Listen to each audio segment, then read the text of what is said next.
Splits, sometimes also called octaves.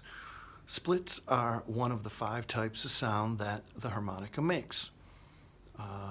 When you play a split, you get a resulting sound that is twice as big as a clean single note. You have to use tongue blocking in order to play splits. I'm going to play hole 5, breathing in on this A harmonica. It sounds like this.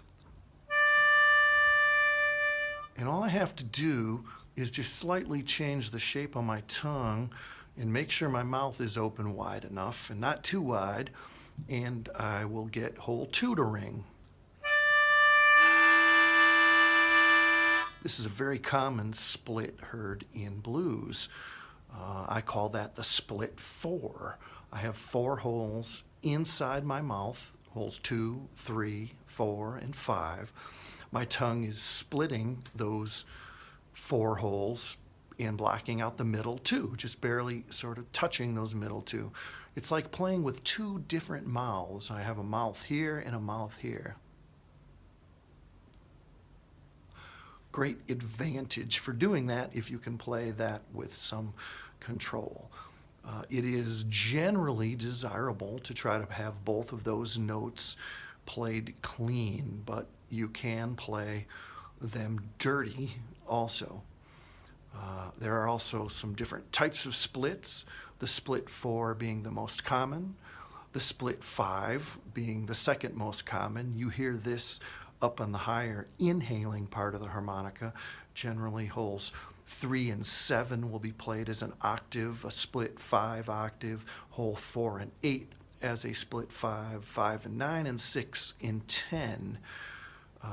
These are very common actually in West Coast blues harmonica. George Harmonica Smith was a guy that really got the split 5 happening. Lesser common would be the split 3, heard in a lot of the Cajun styles.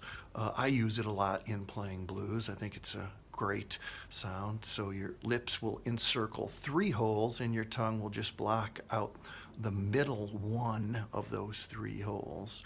Here's what the split 3 sounds like on hole 2 and 4. The split 3. You can also use wider intervals, split 6, split 7. I recorded a song with Eric Noden called Titans Blues, where I even use a split 8. So, advantage of the splits, you get twice as much sound as the clean single notes. That's the splits.